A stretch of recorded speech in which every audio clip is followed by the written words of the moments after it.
On a déjà étudié les parties d'une cellule végétale et les parties d'une cellule animale.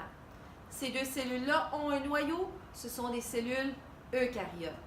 Aujourd'hui, je vais vous parler des cellules prokaryotes. Les cellules prokaryotes, ce sont les cellules qui sont beaucoup plus simples, ce sont les premières cellules qui sont apparues sur la Terre et elles n'ont pas de noyau. Elles sont beaucoup plus simples, mais aussi beaucoup plus petites.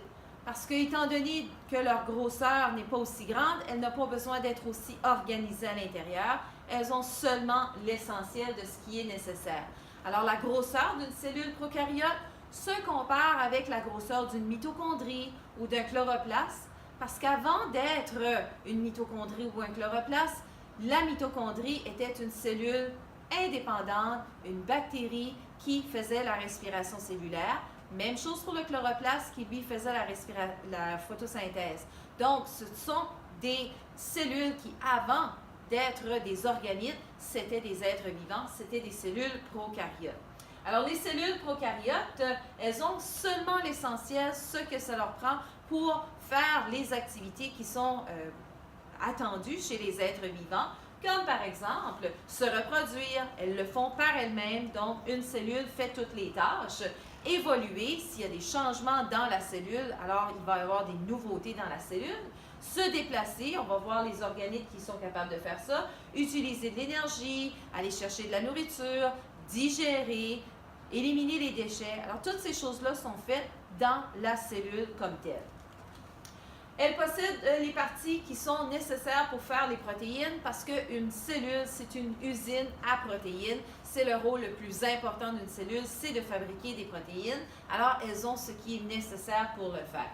Alors, si je compare les deux cellules, ma cellule animale ou ma cellule végétale va avoir un noyau, mais parce qu'elle est tellement grosse, elle a besoin de toutes sortes de structures qui vont faire des tâches à l'intérieur de la cellule, comme déplacer les protéines qui sont fabriquées. On va les modifier par l'appareil de Golgi. On va avoir des organites qui vont s'occuper de le nettoyage, le stockage, de produire de l'énergie et tout ça.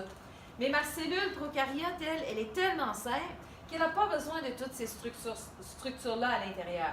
Alors, qu'est-ce qu'on a? On a l'essentiel. On a notre ADN, mais il n'est pas dans un noyau. Alors, on va utiliser le terme nucléoïde. On va avoir du liquide qui va être dedans. On peut l'appeler cytoplasme, il y en a qui vont l'appeler liquide intracellulaire. Ça vient au même.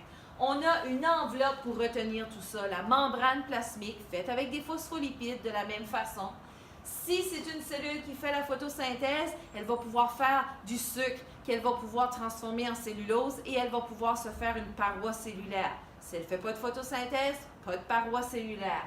Et on va avoir, bien sûr, les ribosomes. Les ribosomes qui prennent l'information de l'ADN et vont être capables de prendre cette information-là pour transformer ça en recettes pour faire des protéines.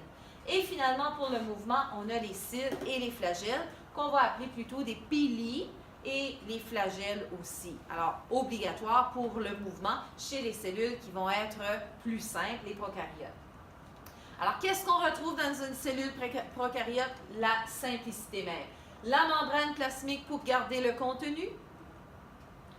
Si elle fait la photosynthèse, on va avoir une paroi cellulaire.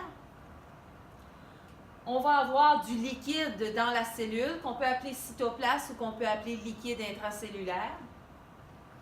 On peut avoir notre ADN, ou on va avoir notre ADN qui ne sera pas dans un noyau.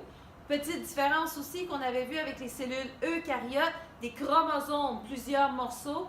Dans la cellule prokaryote, un seul morceau d'ADN en boucle. Les ribosomes, super importants pour prendre l'information de l'ADN et transformer ça en protéines.